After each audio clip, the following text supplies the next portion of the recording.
Good evening, people. Welcome back to the channel. This is the live match reaction for the Liverpool vs Bournemouth game.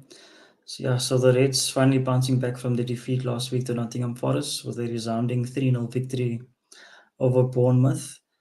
I feel that the scoreline is a bit flattering in terms of how the game went. But football's a funny old game last week. I think a draw would have probably been a fair result, although Forest, you can't be grudging the victory because they put in a brilliant defensive display and took their chance on the break. And this week we created more chances. Bournemouth actually created much more chances than Forest last week, but they ended up not scoring a goal. Yeah, that's how football works sometimes.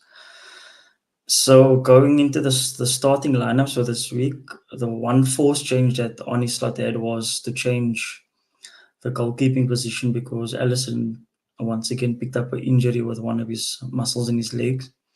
Not yet too sure how long he will be out for, but he was definitely not fit enough to play in this game. And Keller came in for him. And then the other change was Darwin Núñez being given opportunity for Jota up front. The rest of the team was pretty much unchanged with Diaz on the wings, Gravenberch, McAllister, Szoboszlai in the middle, Konate, Van Dijk, Robertson, and Trent on the flanks at the back. So yeah, in terms of player ratings for the game, so just quickly in general, in terms of how the game went, so Bournemouth actually tried to play their game. They attacked Liverpool. They caused Liverpool quite a few problems in the first half of the first half. Had a disallowed goal through Semenyo that was scored. He was just offside after a cross come a shot come cross that he diverted into the corner, but it was offside.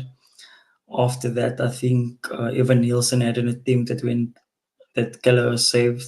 Top corner didn't have enough power, so Keller actually got there quite comfortably and tipped it over the bar for corner. Yeah, other than that, they halved them puff, but weren't really decisive enough in the final third.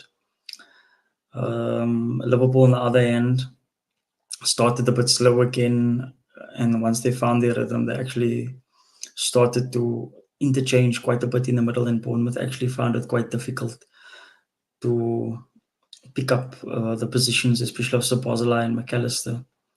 And yeah, and eventually they built up momentum and started creating a few openings, mainly through Diaz from the left, who had an excellent game.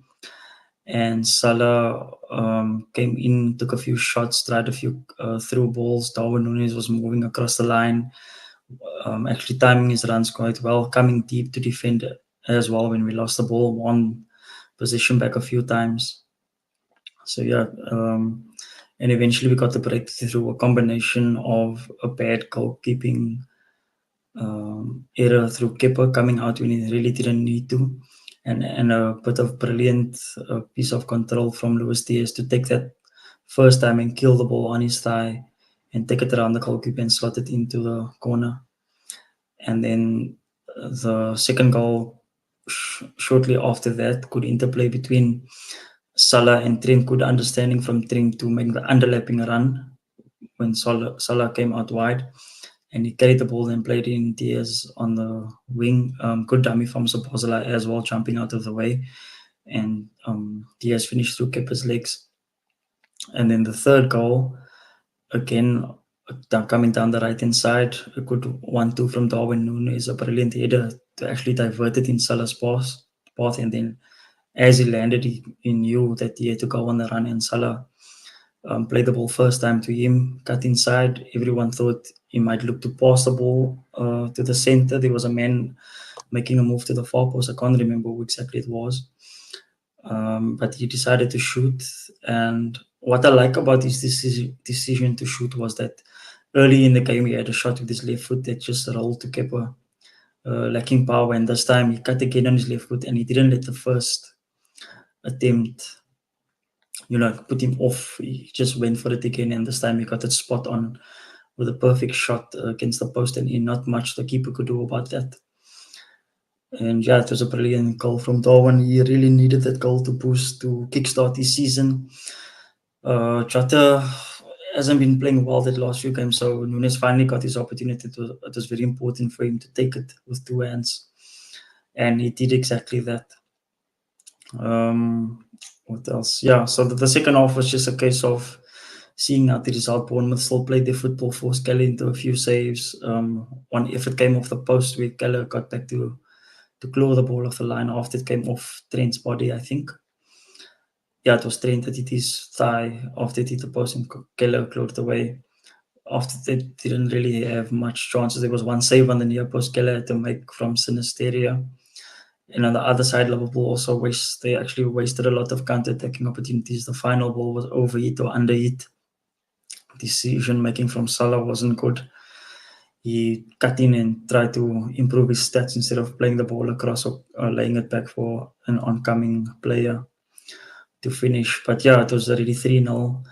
I was a bit disappointed that Slot didn't take Salah off earlier and gave him the full 90 because I thought Diaz and Nunes having having not played during the week, he could have finished the game. But I suppose it's still a long season. Salah will probably be rested on Tuesday. And maybe Chiesa will get a start. So yeah, in terms of the player ratings, let me just bring up my player ratings quickly.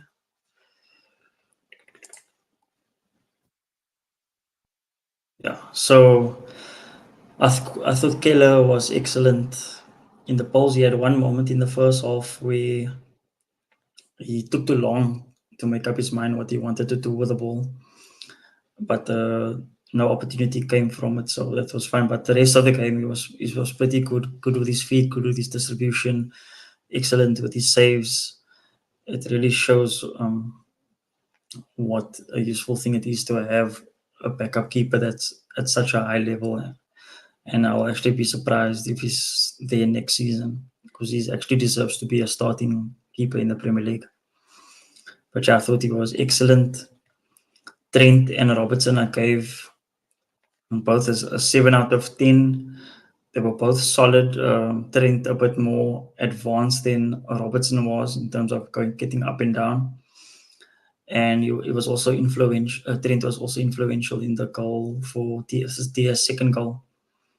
But yeah, there were a bit more questions asked from him in the second half than in the first half. But he was quite steady. He won as much deals as he lost. And Robertson on the other side was pretty solid as well. Not the most flamboyant game from him. Did his job, kept position well, took care of Semenyo actually quite well on the wing. Yeah, and then the centre backs both excellent. Ibo and Konate gave, sorry, Ibo and Van Dijk I gave 8 out of 10. Really solid games. Van Dijk composed. There were, I think, two occasions where there were a long ball played over and while he was running backwards, he just calmly nodded it to the guy beside him. Very nonchalant. Ibo Konate was solid again. He also played a brilliant assist for Diaz for the first goal. It was a good spot from him to actually see that Bournemouth quite high up and to spot the run from Diaz. And his delivery was pinpoint. Of course, the keeper shouldn't have been in that position, and that actual chance shouldn't have been a goal, but that doesn't take away from the accuracy and the weight of the pass that Ibo played. Yeah. And then in the midfield, I also gave Gravenberch and McAllister 8 out of 10s. McAllister especially was all over the pitch. He had a really, really good game. He was unlucky that his brilliant through pass in the first half to Salah with a weak attempt with his right foot at the near post. And that would have been one of the assists of the season. A brilliant technique to keep the ball down and get it through to him.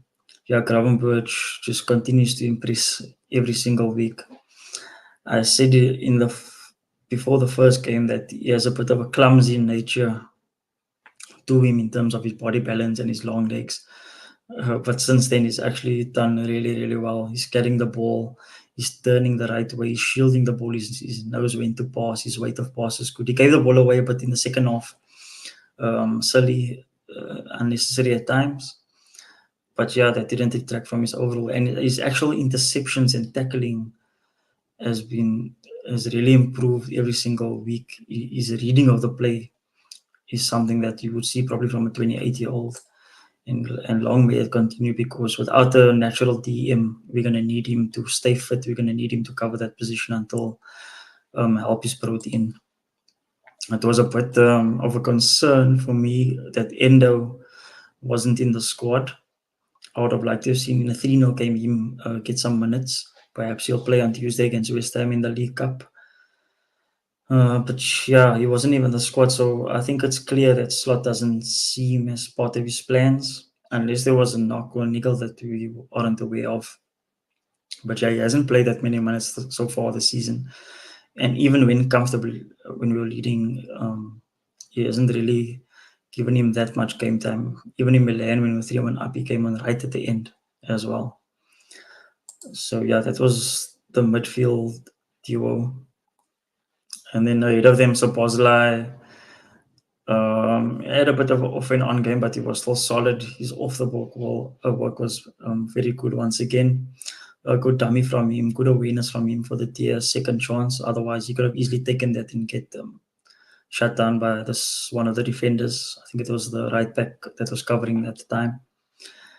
Yeah, but a solid performance from him. A bit his decision making a bit in the final third was lacking, but it didn't deter from his overall play, which I thought was very good. It was nice to see him come off early for a change, because we don't want the same situation last season where he was actually burnt out. You could see towards December side, and his level of performance wasn't the same. Picked up with the injury, struggled to regain form in the second half of the season. So if we can wrap him in cotton wool wherever we can, it will be a big difference for our team, because there's nobody else in the squad that has his energy and matches his work rate, especially in the middle of the field.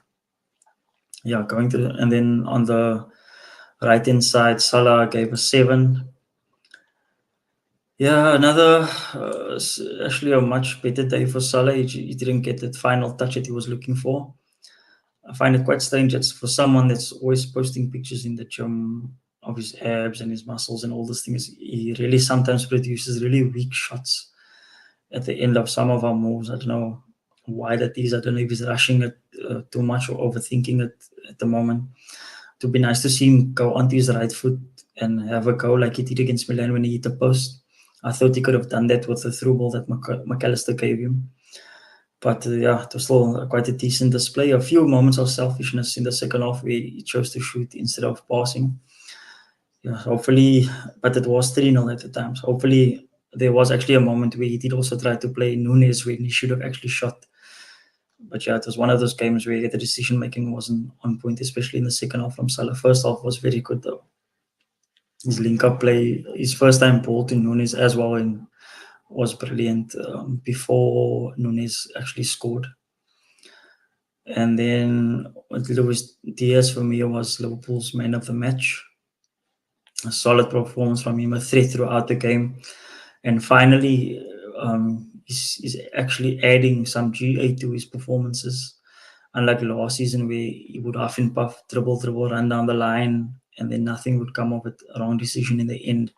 Underhit crosses, overhit crosses, wrong decision making, shooting when he shouldn't, passing when he shouldn't. This time he seems to be right place at the right time. His touch is very good in front of the post, and as well as his composure. There was only one time in the first half where he made a brilliant run down the wing, cut inside, and then instead of picking out the teammate, he tried to shoot from a difficult angle, and it was saved by the goalkeeper. And then up front, Darwin Nunes took his chance after coming in for Jota. A brilliant goal from him, a few moments of good link-up play. He was a bit iffy in the second half with some of his touches, loose passes, taking it too casual. But yeah, overall, he had a good game for someone who hasn't played that many minutes. For him to come in and play the way he did, I thought was very encouraging. I would actually like to see him come on for a good portion of the game versus West Ham in the week. I think Jota should start again. Gakpo will probably start in that game, and I think Nunes could do a job on coming on in that game. We'll probably see Chiesa come on as he did in this game. He wasn't on that long, but he had quite a good debut. Gave the ball away a few times. He took a few shots. Took a shot against the post, even though he was offside. His movement was good. But yeah, overall, he had quite a decent debut. Curtis Jones as well. A very good cameo from him. His ball retention in tight spaces was actually excellent. Yeah, I don't have the subs on this graphic, but I think all the subs probably I would give Chiesa 6, I'd give Jones 8. I thought it was really, really good. Unlucky not to score at the end also. We shot and target was hit the foot of the Bournemouth player after one of the counter attacks, and it went out for a corner. So yeah, all in all, a good day. Slot, probably I'll give him an 8 out of 10. There was a lot of talk about him doing heavy rotation, especially with the game in midweek. But I did predict also that he would put out most of the same plays to right the wrongs of what they did last week. So he only changed Jota, I believe, and Keller from last week's starting lineup, and it made quite a big difference. One was forced, one was giving Nunes a chance after that Jota is a bit, he was a bit off form the last few games, and hopefully seeing Nunes grab a goal would spur on Jota to also, when he gets his opportunity, to find a goal and improve his performances. But yeah, pretty solid. So all in all, a pretty solid performance.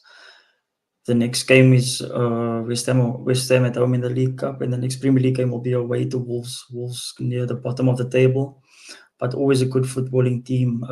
They have the likes of Cunha in the middle, Lamine and Andre, good football players. They were leading for a long time, actually, during the trip to Aston Villa, so it won't be an easy game. As they say, hard work beats talent when talent doesn't work hard. So if you don't apply yourself fully, as we saw in the Forest game, anything can happen, and it doesn't matter where you're on the table. If you don't apply yourself, you can be beaten on any given day. But yeah, that's all from my side for this game. 3 points in the bag for Liverpool, and we move on to Wolves next week, hoping to make it another 3 points. Please stay tuned to the channel. I have a few more match reactions. Probably the Man United Palace game was an interesting game as well, but you'll see more of that later.